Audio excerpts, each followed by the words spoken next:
Halo semuanya, Assalamualaikum warahmatullahi wabarakatuh.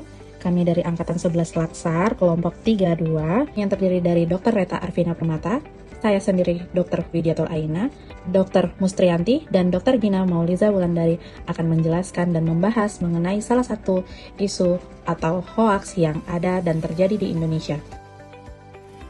Untuk pendahuluan, di mana yang pertama ada definisi dari hoaks sendiri.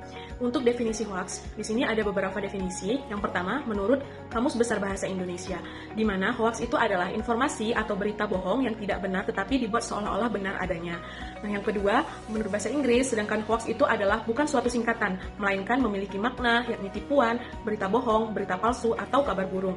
Yang terakhir, menurut definisi dari Wikipedia sendiri, hoaks adalah sebuah pemberitaan palsu sebagai usaha untuk menipu atau mengakali pembaca atau pendengarnya untuk mempercayai sesuatu. Untuk contoh-contoh dari hoax sendiri, di sini ada pertama itu adalah clickbait, di mana clickbait itu adalah tautan jebakan, tautan yang diletakkan secara strategis di dalam suatu situs dengan tujuan untuk menarik orang masuk ke situs lainnya. Di mana dalam konten tersebut, tautan ini sesuai fakta, namun judulnya dibuat berlebihan atau dipasang dengan gambar yang menarik untuk memancing pembaca. Nah, yang kedua ada propaganda. Untuk propaganda sendiri di sini adalah aktivitas menyebarluaskan informasi, fakta, argumen, gosip, setengah kebenaran atau bahkan kebohongan untuk mempengaruhi opini publik.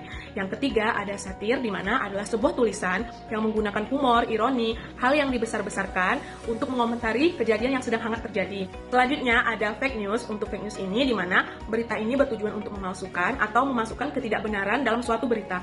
Di sini tujuan dari penulis adalah menambahkan hal-hal yang tidak benar. Kemudian selanjutnya ada post-truth, di mana kejadian di mana emosi lebih berperan daripada fakta untuk membentuk opini dari publik.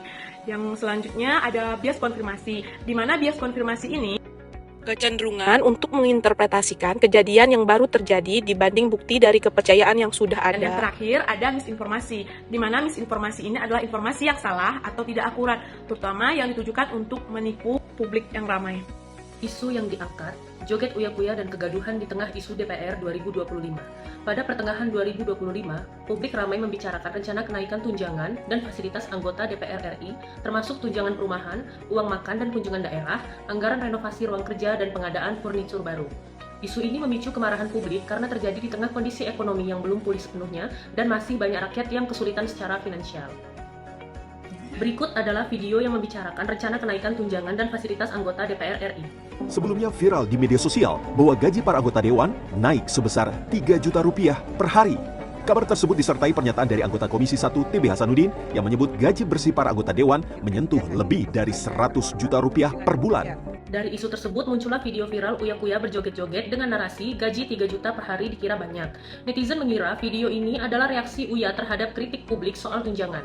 Netizen menganggap Uya tidak peka, bahkan dianggap mengejek rakyat yang protes soal uang negara. Muncullah hujatan di media sosial, muncul narasi di media sosial, dulu artis sekarang jadi DPR malah ikut menikmati uang rakyat. Surya Utama atau nama panggung dikenal dengan Uya-Kuya lahir di Bandung pada tanggal 4 April 1975, merupakan public figure multitalenta yang dikenal sebagai artis, presenter, dan juga mentalis. Merupakan anggota DPR RI periode 2024 hingga 2029 dari Partai Amanat Nasional. Pada pemilu 2024, Uya-Kuya terpilih sebagai anggota DPR RI dari daerah pemilihan DKI Jakarta II. Kiprahnya di dunia politik menjadi sorotan publik, mengingat latar belakangnya sebagai selebritas populer.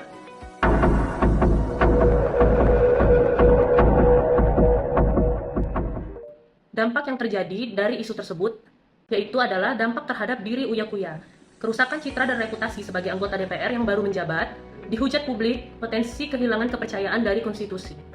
Kemudian dampak terhadap masyarakat, kebingungan antara fakta atau hoaks, meningkatnya emosi publik terhadap lembaga DPR secara menyeluruh, dan potensi terbaginya kubu antara pembela Uya-Kuya dan kubu yang menyerang tanpa fakta yang jelas. Kemudian dampak terhadap DPR, yaitu kehilangan kepercayaan publik dan terciptanya stigma negatif terhadap semua anggota dewan.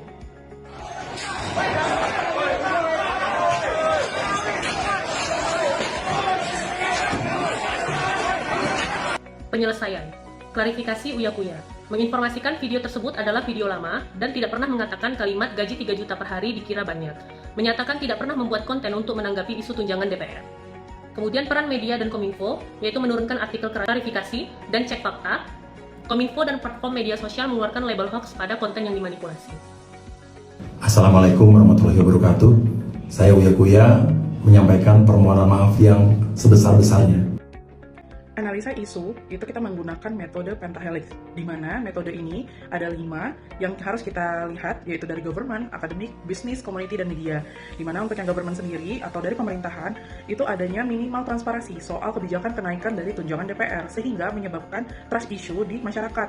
Dan kemudian DPR ini cenderung diam saat publik marah. DPR tidak melakukan apapun di saat isu ini muncul, sehingga masyarakat pun menganggap bahwa memang isu yang beredar adalah benar. Kemudian yang kedua adalah minimnya peran aktif dalam edukasi ke publik mengenai sistem keuangan negara, dan salah satu contoh diantaranya adalah sistem penggajian dari Dewan. Hal ini menyebabkan masyarakat semakin trust issue terhadap hal tersebut, dan di mana akademisi banyak membiarkan ruang kosong diisi oleh hoax, alias mereka tidak melakukan klarifikasi ataupun edukasi yang baik dan benar terhadap penyaringan dari isu-isu hoax ini kepada masyarakat.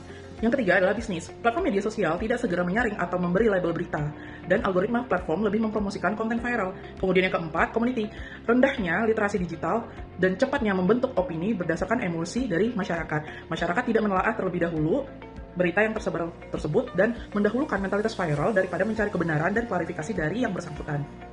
Yang kelima, media. Di mana media banyak bersebaran dengan judul berita yang clickbait dan tidak kontekstual, sehingga minim melakukan pengecekan fakta di saat awal berita tersebut viral. Metode analisa isu yang kita gunakan adalah metode USG, yaitu urgency, seriousness, dan growth. Di mana isu yang didapatkan yang pertama adalah minimnya transparansi soal kebijakan kenaikan tunjangan DPR, dan DPR cenderung diam saat publik marah. Di sini kami memberikan skor, urgensinya 4, seriousness-nya 4, dan growth-nya 3 dengan total skor adalah 11. Yang kedua, minimnya peran aktif dalam edukasi ke publik mengenai sistem keuangan negara dan memberikan ruang kosong diisi oleh hoax. Yang kedua, kita berikan skor urgency 2, seriousness 2, dan growth 2 dengan total skor adalah 6. Yang ketiga, platform media sosial tidak segera menyaring dan memberi label berita, dan algoritma platform lebih mempromosikan konten viral. Untuk skornya, yang urgensi kita berikan 3, seriousness-nya 3, dan growth-nya 4, dengan total skor adalah 10. Isu yang keempat, rendahnya literasi digital, cepatnya membentuk opini berdasarkan emosi dan mentalitas viral dibanding klarifikasi, kita berikan skor urgensi 4, seriousness 4, dan growth 4, dengan total skor 12.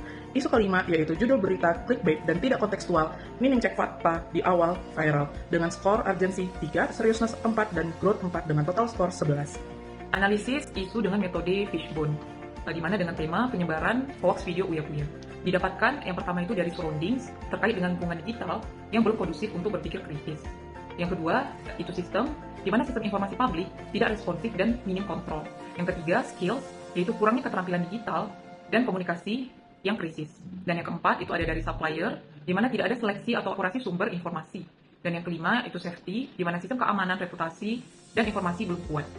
Di mana dari metode MC Namara pada peringkat pertama itu tentang klarifikasi resmi dan cepat dari uya-kuya dan DPR. Dikarenakan efektivitas nilai 5 dengan klarifikasi yang cepat, maka itu membutuhkan waktu yang lebih cepat juga, serta biaya yang lebih murah atau lebih murah dari segi biaya sehingga mendapatkan peringkat pertama. Selanjutnya terkait dengan alternatif rekomendasi dari penyelesaian isu. Yang pertama mengenai verifikasi resmi dari uya-kuya dan juga DPR. Ada 3 tahapan, di mana tahap alternatif yang pertama itu terkait dengan tahapan perencanaan, di mana hasil yang kita harapkan yaitu dengan mengumpulkan fakta yang lengkap, dan juga adanya surat pernyataan resmi dan koordinasi dengan pihak yang terkait. Para pihak terkait itu terdiri dari tim humas DPR, uya-kuya, dan juga kuasa hukumnya.